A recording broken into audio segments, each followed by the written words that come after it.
ефірі телеканалу АТР програма «Ахшан», що з кримсько-татарською перекладається як «Вечір». Мене звати Ірина Ромалійська. Вітаю вас. І гость нашої студії цього часу – Роман Безсмертний, український політик. І от далі, знаєте, такий великий перелік ваших регалій. 10 років був народним депутатом, був віце-прем'єром, був заступником секретаріату президента України, був послом України в Білорусі, останнім часом був ньюзмейкером як представник України в Мінську. Вітаємо вас, пане Романе. Доброго вечора. Дякую, що завітали. І дякую, що завітали саме в цей день звільнення Ахтема Чийгоза та Ільмі Умерова. З чого і розпочнемо. От ви розумієте наразі, що це обмін, це домовленості між ким і ким? Чи це просто звільнення? Ну, по-перше, дуже добре, що це відбулося, тому що на сьогоднішній день насправді звільнення кожного із цих заручників, які знаходяться в Росії, які знаходяться в Донецьку, в Луганську, в Криму, це дуже важлива річ, тому що це говорить про те, що при всіх негараздах ми починаємо розуміти, що кожне життя, воно дуже дороге і воно насправді дуже цінне для нас усіх. І коли не вдається потушити полум'я, то треба людей рятувати. Це перше, і це важливо. Я бажаю, щоб обоє були здорові, щоб вони відновилися. Я останнього разу мав переписку, я зараз подивився 11 жовтня із Ільмі. Із Ільмі Умєровим, да. Так. І дуже добре, що так трапилося, тому що це щастя родини, це в кінці кінців те, що нас наближає до того, щоб розв'язати цю проблему. А що вам Ільмі писав? Чи що ви йому? Я якраз був на ефірі 112 каналу, і там щось говорив, ми просто після того він мені написав листа, і ми просто обмінялися думками з приводу деяких моїх тез, які я озвучував в ефірі. Я просто зараз навмисне перевірив, щоб не бути пустозвоном. Тим більше, що ми знайомі, мені здається, з 1995 року, якщо я не помиляюсь. Він тоді чим займався? Та він був зовсім молодою людиною. Я дивлюся на нас усіх і згадую там ці 90-ті роки. Бо я добре пам'ятаю як керівника району, голову адміністрації. Я його ще пам'ятаю як лікаря, до речі. Так, звісно, бо я от вже, я пам'ятаю його лише пригадую як політика, знаєте. Тобто у нас дуже довга історія знайомства, стосунків. І в цій історії є ще одна частина, на яку я хочу звернути увагу. Знаєте, ми говоримо про європейські спрямування, і я ще раз кажу, я дуже радий, що українська сторона, татари, що ми починаємо розуміти цінність людини і боремося за це життя. А давайте подивимося на дії другої сторони. Тобто були судові якісь засідання, якісь там рішення приймалися. Ви маєте на увазі по Умєрову та Чийгозу, так? І тут з'являється цар, який хоче судить, хоче карає, а хоче звільняє. Так, саме так зараз і виглядає. Так, воно виглядає так, бо я це бачив в Білорусі в 2011 році, коли спочатку 634 чоловіки закрили. Опозиціонерів білоруських маєте на увазі. Потім вони щось писали, щось не писали, їх звільняли. І потім частина з них опинилася в Варшаві, в Лондоні, в Брюсселі і так далі. Їх просто розкидали. Чому? Тому що вони на батьківщині, вони цьому режиму небезпечні. Так, власне, як і з Ільмі Умєровим і з Чийгозом. І я розумію чудово, що з одного боку треба радіти, тому що люди звільнені, а з іншого боку я прекрасно розумію, що кремлівський режим, він просто знущається над татарами. І от те, що відбулося, це поєдинок двох світоглядів, і це дві перемоги. Для нас це перемога, тому що для нас людська доля – це цінність, а для нього перемога, для Путіна, тому що він цар. Він в черговий раз усьому світу продемонстрував, що його просили президент України, його просив президент Туреччини, Йому про це говорили під час переговорів Курта Волкера і Суркова. Ну, за останні півроку хто тільки не говорив. Саме про цих двох чи взагалі про всіх? Саме про цих двох говорили найбільше, тому що ситуація виглядала таким чином, що здоров'я настільки погано, що треба було терміново виривати людей з цього пекла. Але от коли кажуть, що як розв'язати оці проблеми Донбас і Крим, то ось вам приклад того, як з обох боків перемогли. Тому що для Путіна абсолютно все рівно. Як це оцінять з точки зору зовнішньої, для нього головне, що він цар.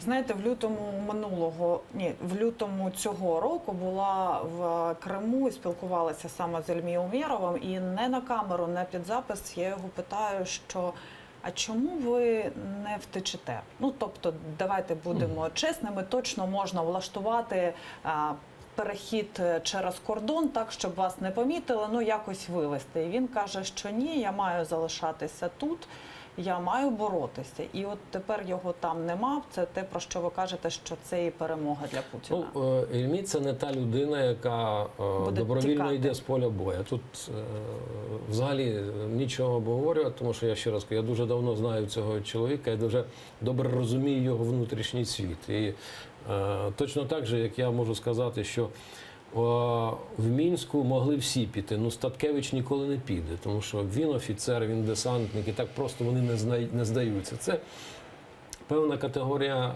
людей, які не виходять з поля бою. Тут єдине, що могло переконати, це позиція близьких друзів і здоров'я. Щодо його стану здоров'я. Пане Романе, все ж таки повернусь до того питання. Як ви розумієте цю ситуацію? Розумію, що ні в кого немає зараз остаточної інформації. Що це було? Звільнення, просто звільнення, чи звільнення в обмін на когось, чи звільнення в обмін на щось? Ну, тут абсолютно зрозуміло. Для царя це дил, це справа. Яка справа з іншого боку? Ну, час покаже, про це навіть нічого гадати. Але таким обміном є виїзд за межі Криму. Ми можемо придумати все, що завгодно, але одна сторона казала, що звільніть людей, а інша казала, що це можливо тільки при умові, коли вони покинуть. Забирайте їх. Ось дило це. А чому через Туреччину, ви розумієте? Та тут і думати нічого, тому що ситуація, в якій знаходиться сьогодні Анкара, вона змушує Росію продовжувати ці стосунки. І це, знаєте, це як дві шестерні. Чому? Бо далі логіка ситуації в Сирії диктує крайню необхідність Кремля спілкуватися із турками. Тому що тим більше, що ситуація, в яку зав'язла моменти по курдах, по нафтогазових коридорах, по протистоянню в Сирії, вона вимушує Кремль йти на такі стосунки і тримати ці стосунки. Причому ці стосунки в якійсь мірі потрібні і Анкарі, тому що є певна взаємозалежність. І ця взаємозалежність, вона продиктувала оцей фрагмент. І тут лише мало, скажімо, мати прохання там української сторони чи татар. Тут важливо було знайти механізм. І цим механізмом стала ця взаємозалежність в нинішній ситуації в Сирії, Кремля і Анкари. Тому, слава Богу, що воно так це не можна казати, що це програш української дипломатії, а виграла там турецька дипломатія, бо вони там в результаті опинилися там, а не тут. Я в перших словах, я би потратив ще декілька хвилин, щоб пояснити, що це той випадок, коли виграли обидві сторони. І це та методика, яка говорить Ердоган також. Як треба розв'язувати ситуацію. Тут виграла Україна, тому що витягли людину. Виграла Росія, бо цар себе проявив. Ердоган виграв, тому що є ситуація по Сирії, є проблема курдів, яку треба теж розв'язувати, є проблема так званих коридорів. І це теж, бо в кінці кінців після тих збитих літаків і так далі ситуація заходила мало не до таких гарячих дискусій. І тут всі якби на площадці виграли, ну і слава Богу. А давайте подивимося, що з цього приводу написав президент Петро Порошенко на своєму твіттері. Він написав, думаю, зараз ми це побачимо, а я поки процитую. «Дякую президентові Турецької Республіки за його зусилля у звільненні наших героїв, як ми домовилися у Нью-Йорку та Києві». Оцей твіт Петра Порошенка. От з цього твіту йдеться про те, що це домовленість Порошенка саме з Ердоганом. Начебто Путіна тут і немає. Як ви думаєте? Ну, подивіться навіть на трикутник візитів. Спочатку зустріч Ердогана і Путіна, потім Ердогана і Порошенка, і потім ми маємо результат. Про це навіть думати нічого, тому що це трикутник зовнішній. Внутрішній трикутник, він ще глибший. Такі речі не відбуваються без Вашингтону. І очевидно, що тут... Тобто не трикутник, а чотирикутник щонайменше. Ситуація така, що кремлівського царя сьогодні для того, щоб вирішити долю однієї людини, треба вмовляти світом. Я ще раз повторю цю фразу. Треба вмовляти світом або діяти. У світу є дві альтернативні поведінки. Або от вмовляти довгий час. Ну, що зараз відбувається. Абсолютно правильно. Або створювати певний блок сили і через фактор сили як засобу стримування і впливу зупиняти його. Тому що треба розуміти, що так ми порятували сьогодні двох, ми можемо порятувати там кожного дня по людині, але все, що творить сьогодні Кремль на пострадянському просторі, та й взагалі на так званій зоні власного впливу, який бажається, воно переходить через край. Воно недопустимо сьогодні в нинішніх рамках світового порядку. Пане Романе, а ще хотіла запитати, взагалі от на перемовинах у Мінську поставали питання кримських заручників? Чи лише йдеться про Донбас? Якщо в Криму, особливо якщо в Мінську, вибачте, особливо на політичній підгрупі звучало слово Крим, то противна сторона російська, вона одразу озвучувала заяву про те, що ви зриваєте зібрання. Згадуванням про Крим, бо це ми йдемо лише Тому що про Донбас. В домовленостях ні слова про це не сказано, це перше. Тому що назви всі ці свідчать тільки про Донбас і так далі. І тому ще на тій стадії моя позиція полягала в тому, що обов'язково треба, щоб в групах і підгрупах були люди, які представляли кримських татар. Просто щоб вони сиділи і нагадували своєю присутністю, що ця проблема нерозривно пов'язана, і що вона невід'ємна частина цієї розмови, цього діалогу, цих переговорів, як завгодно. Але в результаті цього не було. Хто противився? Очевидно, що існує якась там стратегічна лінія поведінки, яка вважає, що це на той момент речі були не потрібні. Більше того, я навіть мав офіційну позицію, яка передавалась мені головою Меджлісу Рефатом Чубаровим. І я періодично декларував цю позицію. Більше того, я мав офіційні пропозиції від пана Чубарова, і я її теж декларував в ході цих розмов, тому що це важливо було. Я просто хочу нагадати. Чого вони стосувалися, ці пропозиції від Чубарова? Власне, просто в контекст згадувати і про Крим, так? Власне, звільнення людей, де йшла мова про окремих людей. Друге, це поєднання в переговорному процесі теми Донбасу і теми Криму. Ну і пропозиції, які пов'язані з демілітаризацією там і так далі.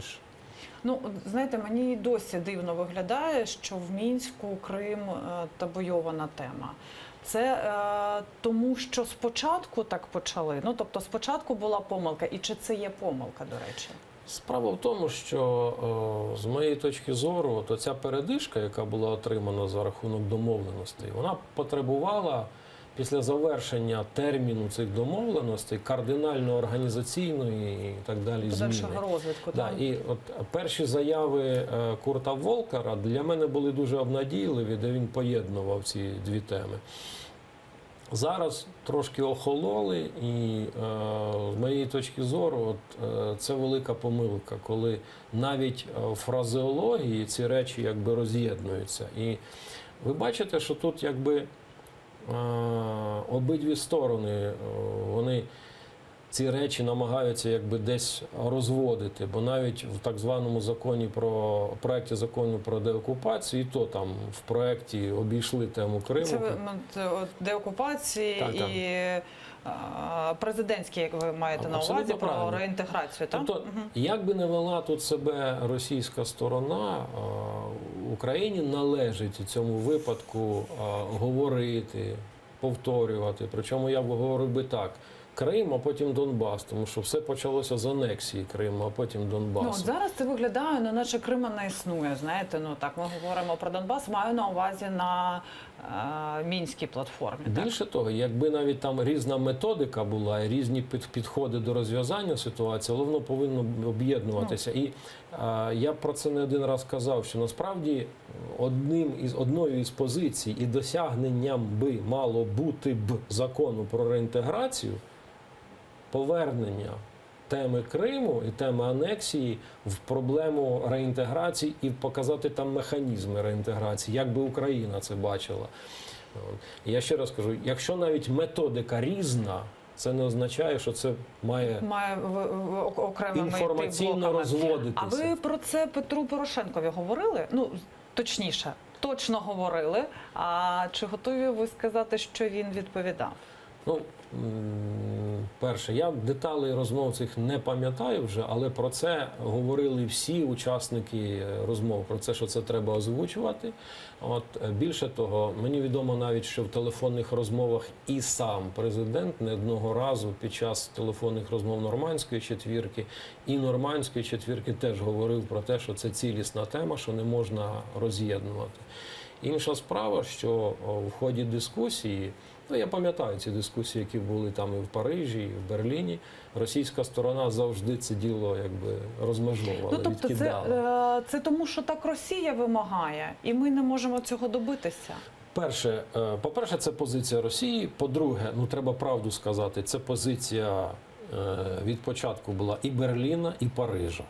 І більше того, це була від початку і позиція Вашингтону. Це зараз уже через більш як 3 роки Вашингтон взагалі по-іншому дивиться на тему. Згаданого Волкера, абсолютно так? правильно. Та тема із Парижем набагато легша, тому що Макрон все-таки дотримується тут проамериканської чи близької до американської позиції. Більше рішуче, здається. Зараз бути впевнений, що Берлін змінив позицію, я б не наважився, тому що ситуація дуже складна і невідомо, яка коаліція відбудеться там і як вона буде трансформувати цю тему, бо вже тоді було видно, що між міністром закордонних справ і канцлером позиції розходяться, вони відрізняються між Штайнмаєром і пані Меркель. А по позиції Росії тут і годі говорити. Вона не зазнала серйозних змін. Тобто через те, що ви кажете, що позиція Штатів змінилася і позиція Франції, можемо чекати на зміну і формату? Мені здається, що можна чекати, але я переконаний в тому, що українська позиція має бути наступальною. Мене весь час турбує відсутність такої, наступальності в українській позиції. В цьому питанні так точніше. Дипломатичної? Зовнішньополітичної, дипломатичної і так далі. Я зараз не торкаюся питання мілітарного, зовнішньоекономічного, фінансового і так далі. Це інші речі, які треба теж задіювати, коли ми говоримо на цю тему. А знаєте, тільки що новина свіжа. Ірина Геращенко заявляє, що звільненням героїв мається на увазі Умерова та Чийгоза. Росія намагається виторгувати пом'якшення санкцій. Як вважаєте, чи це можливо? Справа в тому, що питання формальної сторони санкцій взагалі не зазнає ніякої корекції при тому, що буде змінено 1, чи 2, чи 3 чоловік. Тому це зовсім інша проблема. Санкції будуть зняті тоді, коли Крим буде повернуто в статус, в якому він був, Донбас буде повернуто. Ви впевнені в цьому? Просто постійно лунають заяви про те, що треба пом'якшити, треба десь поступитися. Маю на увазі з боку європейських партнерів. Чому це звучить? Це звучить з вуст тих, хто ще не зрозумів, що відбувається. Бо насправді... Чи заангажоване Кремлем? Бо поки що, на щастя, заангажовані Кремлем в меншості в усіх країнах. Але це не означає, що вони не можуть бути в більшості. Тому я їх не ставлю сюди в розрахунок, коли веду розмову на цю тему.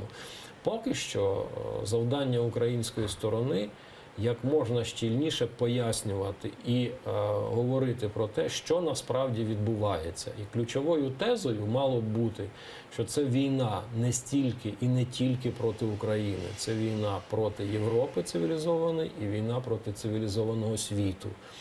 В даному випадку я просто хочу, щоб ми розуміли, що те, що здійснює сьогодні Кремль проти кримських татар, взагалі виходить за рамки цивілізованих правил. Мова йде про те, що Кремль ціленаправленно знищує цілий народ. І це той випадок, коли мають кричати всі.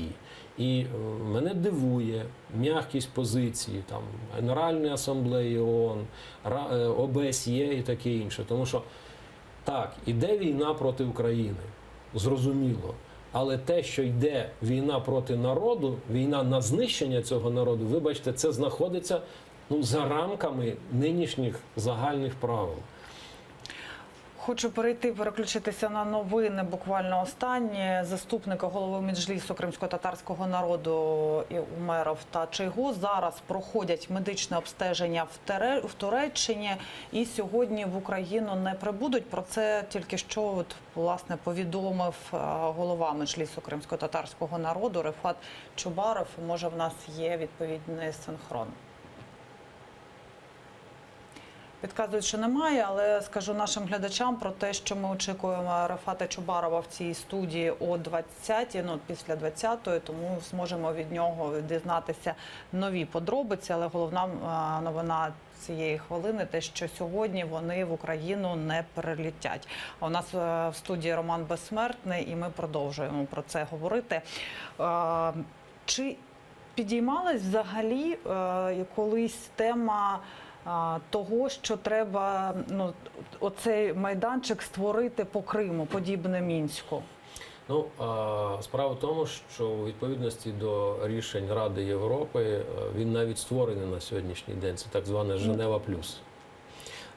Тепер питання, чому він не діє? Тобто, от його взагалі немає там в інформаційному полі і ніяких рішень, на відміну від Мінську, коли ми постійно чуємо і постійно є новини. Коли ви, скажімо, запитаєте там в послів в ООН, там британських, французьких і так далі, чому нема таких рішень, то відповідь дуже буде проста, куца і дуже жорстка, тому що Україна не подає пропозиції, які б стосувалися, що це, як це робити і куди рухатися в такому плані.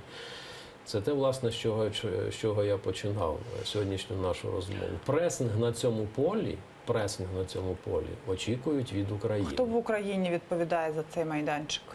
Мені дуже важко про це говорити, тому що очевидно, що там є певна стратегія, і хто визначений у них відповідальним, мені невідомо на сьогоднішній день. Навіть вам невідомо, знаєте. Зрозуміло, що цим би мало опікуватися Міністерство закордонних справ. Стратегія розроблятися в рамках Ради національної безпеки і оборони і так далі. З приводу законопроекту, про який ми вже починали говорити, ви були одним з тих критиків, які говорили, що не можна там в тіло цього документу вшивати згадування Мінських угод. Їх таки видалили. Ви задоволені цим? Видалили в який чим? Пряме згадування, зате є посилання на резолюцію Ради безпеки. Резолюція, яка готувалась російською стороною. Резолюція, яка формально юридично трактується лише як позиція, а не як правова норма. І багато чого. Це резолюція яка? Резолюція, яка оголошує підтримку мінським домовленостям. Тільки я хочу просто нагадати, це єдиний документ політичного характеру, в якому домовленості названі угодою. Угу. Але вони не носять характер угоди, вони є домовленості. І слово домовленості відповідає юридичній нікчемності цього документу. А в чому, от ви кажете, ну тобто домовленість це нічого не значить, ми можемо там виконувати чи не виконувати, очікувати виконання чи не очікувати виконання, а угода це, ну, коли ми офіційно легітимізуємо, та? Мається на увазі. Коли ми втягуємо це в тіло закону, тобто ми придаємо цьому документі, який в певних частинах вже втратив термінологічні рамки, придаємо їм правових норм. От. Таким чином ми беремо якби відповідальність за виконання цих норм, і вони стають законом. Ну, а як можна виконати те, що втратило в часі актуальність? А що саме втратило актуальність? Ну, якщо ви подивитесь на норми цього закону, вибачте, то ви побачите, що там означено, скажімо, деякі позиції 2015, 2014 роком і так далі. Тобто говорити зараз про те, що ці речі треба виконувати, ну, наприклад, вносити зміни у Конституцію України. Вже починаючи з середини 2015 року на рівні конституціоналістів світу, Європи, навіть там німецьких, французьких, всі однозначно заявляли, що це недопустимі речі, коли там група осіб, регіон диктує волю суверену і змушує їх міняти ту чи іншу позицію Конституції. Тепер знову ми, втягуючи це в тіло закону, ми знову вертаємося до цієї балаканини. Пане Романе, а те, що в цьому законопроекті, який можливо стане законом, може там найближчі тижні, називається Росія агресором, це перемога, як подають нам пропрезидентські сили? З моєї точки зору, це слова. Слова приємні для певної частини українського суспільства. Слова ці приємні і для мене. Але чи вирішують вони суть проблеми?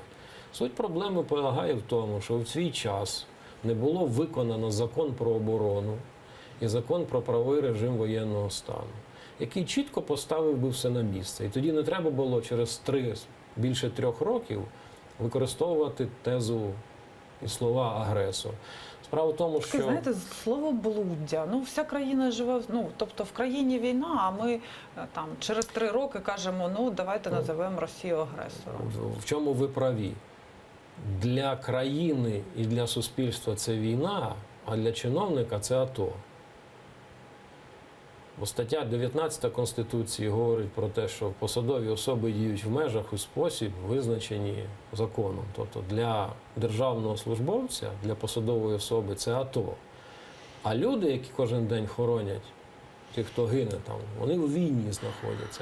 І оце трагізм ситуації полягає, що назвавши агресором, ми залишаємо точно такий статус. Ну, тобто ви вважаєте, що і зараз, і зараз вважаєте, що треба вводити воєнний стан хоча б на окремих територіях?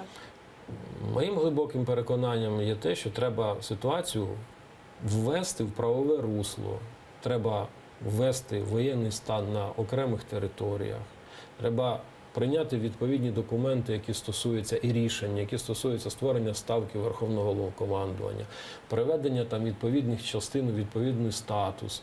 Бо це не тільки... А що зміниться? Перше, зміниться статус людей, які беруть участь у цьому процесі. І їм вже ніщо не буде загрожувати. Ні завтра, ні післязавтра, ні зміні політичного режиму. Бо тема застосування Збройних сил України в умовах антитерористичної операції – це великий знак питання. І Тобто може прийти умовний там опозиційний блок і скаже, що всі ви зловмисники і брали участь, там не воювали, а брали участь в карательних операціях? Ну, ви самі дали відповідь на питання. Якщо ви це допускаєте, то чому це не буде робитися, коли є колізія 2 юридичних норм? І не тільки це. Є ще багато речей, які стосуються соціального статусу цих людей і так далі. Тому в даному випадку оці спроби, які були пізніше кориговані законом про боротьбу з тероризмом в Україні, де введені там деякі описочки, що залучення Збройних сил, так це залучення, це не режим їх постійного використання. І тому дискусія, яка сьогодні існує між законом про оборону і законом про правовий режим воєнного стану, Майдану і законом про боротьбу з тероризмом, вона й приведе до того, про що ви зараз сказали. Хочу ще запитати у вас, чи є у вас конфлікт з президентом? Та ми з ним ніколи в житті не сварилися, не сперечалися, не конфліктували і так далі. Ми просто займаємо інші позиції, різні позиції в даному відношенні. І вони стосуються от саме тих позицій, про які ми говорили, та воєнний стан. І не тільки цих позицій. Взагалі для мене ця тема війни, вона все більше і більше набирає значимості, вона стає сенсом життя і розумію прекрасно, що або ми на цю тему дамо відповідь, і ми дамо можливість легеням дихати, в тому числі реформами і так далі, або щоб ми не починалися, провал буде списано на війну. Це по-перше. А по-друге, те, що відбувається. Дивіться, ситуація із так званою блокадою. Що відбулося? Блокадою Донбасу чи Криму? Да, замість того, щоб боротися з контрабандою, прийнято рішення про блокаду повну. Ну, ми розуміємо, що в умовах антитерористичної операції, а не війни, ми несемо відповідальність за ті 3 мільйони людей, які там знаходяться. Це ж не війна, це антитерористична операція. А під час антитерористичної операції ми несемо відповідальність, те, про що я вам казав, за ці 3 мільйони людей. А тепер уявіть собі, кожен день і кожен тиждень, і кожен місяць ми рвемо систему стосунків з цими людьми. І в той же час ми говоримо про якусь деокупацію, реінтеграцію. А як ці люди будуть до нас відноситися? Ми розуміємо. Навіть визнаючи їх право бути іншими, я не беру зараз в розрахунок там 46 тисяч, які бігають із зброєю, які причетні до всіх цих знущань над людьми і так далі. Я маю на увазі основну групу населення – це люди понадпенсійного віку, які в силу обставин не могли звідти виїхати, які залишилися там. От саме через ці розбіжності у поглядах ви пішли? Ну, З тристоронньої групи маю на увазі. Причиною, скажімо, стало те, що ці всі розмови і так далі, я бачив їх абсолютно повну безперспективність. І коли Розмову в Мінську ви маєте на увазі? Так. Чи ваші... Розмову в Мінську. І коли в Україні з'явилися міністр, віце-прем'єр, які опікуються цими питаннями, то моїм глибоким переконанням було, що ці люди мають поїхати туди. Бо від них залежить, вони несуть відповідальність, в них в руках ресурси якісь. В Мінську? Вони мають офіційний статус. Чому туди, вибачте, я поважаю тих людей, які туди їздять, ну вони ж люди з вулиці. Я викладач, там, хтось там пенсіонер, хтось там заслужена людина і так далі, хтось президент довічно і так далі. Але якими обов'язками вони обтяжені, ці люди? Що в них ресурс в руках, не якась відповідальність? Єдине, що Медведчук, так, який в нього такий ресурс є, особисте спілкування з Путіним. Ну, я теж спілкуюся з багатьма відомими колишніми, нинішніми в світі цьому, але це нічого не означає. І фактор Медведчука на фоні цього, він і виростає по тій же причині, про яку ви кажете. Що це єдина фактично людина в Мінській тепер цій давайте справі, подивимося який важелів має на ту сторону. Точнісінько так, як тільки людину залучають, її моментально звільняють. Так кому потрібен цей театр? Коли є відповідні посадові особи, які мали б опікуватися, готувати документи, приймати рішення і так далі. І тут оця ситуація ні війни, ні миру, вона виглядає таким чином. Це нещастя для таких, як Ільмі Умєров і так далі. Тому що їх будуть зараз брати в заручники, і потім весь світ буде героїчним способом вирішувати цю проблему, а насправді то суть питання залишається на місці. Що? Питання з правами кримських татар з місця якось зрушилося? Ні, воно не буде зрушено. Так, ми дорежемо кожним життям. Але що від цього змінюється в Криму, на Донбасі і так далі? Більше того, на цьому виростає цілий гриб зла. Тому що війна починає ставати бізнесом. Далі всі ці сірі зони перетворюються в систему транзиту зброї, наркодилерів і так далі. Тобто ми, насправді, в такий спосіб, імітуючи механізм розв'язання питання, ускладнюємо його. Зрозуміла вашу позицію. От одне уточнення, ви кажете, в театр, та, що все, що там відбувається, а там взагалі приймаються якісь рішення? Ну, наприклад, насправді. насправді рішення, які приймаються, Ну, про перемир'я. припинити там обстріл. От Ну, нема ж. до Різдва, до Великодня, там далі. Ну, невже це не можна порішати між штабами військовим там і там? Ви знаєте, я можу сказати, що воно набагато щільніше вирішується на рівні польових командирів. Ну, я про це кажу, власне. Але ну, в кінці кінців будь-яке сидіння за столом і будь-яка розмова, вона хоч тостом там має якось означитися. Тому домовилися, скажімо, до 1 вересня не стріляти.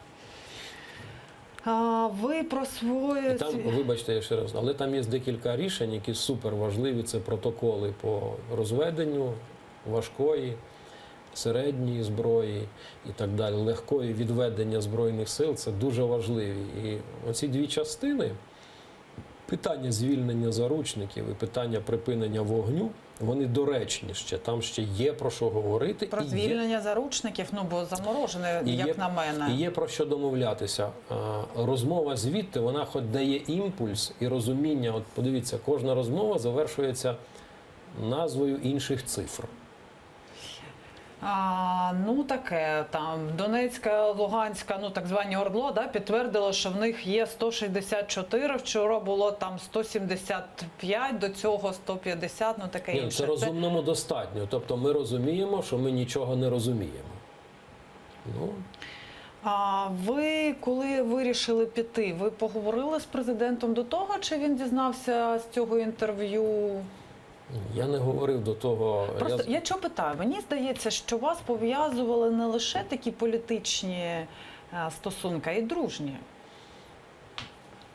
У нас були ділові стосунки дуже давно, і ми спілкувалися. Але дружніх не було? Говорити про дружні стосунки – це перебільшувати. А що стосується рішення, то я за місяць попередив тих, хто відповідає за це, що мені треба розмова, тому що я буду йти звідси, з цього процесу. Зустріч так і не відбулася, не знаю з яких причин, але для мене це нічого не означало. Хто, розумію, некоректне питання, але все ж таки, хто, на вашу думку, є найвпливовіше зараз в цих групах з боку України? Прощу, Медведчук чи Кучма? З моєї точки зору, ситуація виглядає таким чином, що в ході Мінського процесу, в зв'язку з тим, що він максимально театралізований, і він якби знаходиться за межею механізму розв'язання питань, то говорити про вплив якоїсь фігури, ну, це ображати цих людей, які беруть участь, тому що все-таки ці люди в житті чогось досягли. І мені дуже неприємно, що ними дозволяють юзати. Мені це неприємно, чесно кажучи, тому що я знаю багатьох із них і знаю близько дуже, і розумію прекрасно, на що вони здібні. І не одного разу чув від них фразу: якби я міг зробити так, як ти, я б це зробив. Піти. Ну, а від кого? Не знаю. Медведчук, яка його взагалі роль? Ви його більш позитивно оцінюєте роль чи більш негативно? Ситуація, яка склалася на сьогоднішній день, він в силу обставин може там відігравати якусь роль. Може хоча б бути особою, яка передає інформацію. Але Медведчук є дуже цікавою фігурою, він буде передавати тільки те і тільки так, як це йому вигідно. Ну, тобто він ще і самостійний. Це по-перше. По-друге, мене не покидає відчуття, що він вважає, що він юзає Петра Олексійовича, Петро Олексійович вважає, що він юзає Медведчука, але від того розв'язання проблеми не змінюється. Тобто вона... Насправді всіх юзає Путін? Да. Насправді цар що хоче, то й виробляє в цій ситуації. Я вам дуже дякую за цю розмову. Мені хочеться ще вас, все ж таки 30 секунд залишилось у нас. Скажіть, на вашу думку, звільнення Чийгоза та Умерова, це розблокувало і подальше звільнення кримських татар, наприклад, це чи ні? нічого не означає. І сприйміть це просто як звільнення двох хороших людей. І ми маємо цьому радіти. А доля всіх інших буде залежати від того, наскільки світ побудує систему протидії кремлівським військам. Дякую вам дуже. Роман Безсмертний був гостем нашої студії. Будемо радіти, насправді, в цій студії. Нагадую, після 20-ї тут буде Рефат Чубаров. Будемо говорити про звільнення Ахтема Чийгоза та Ільмі Умерова.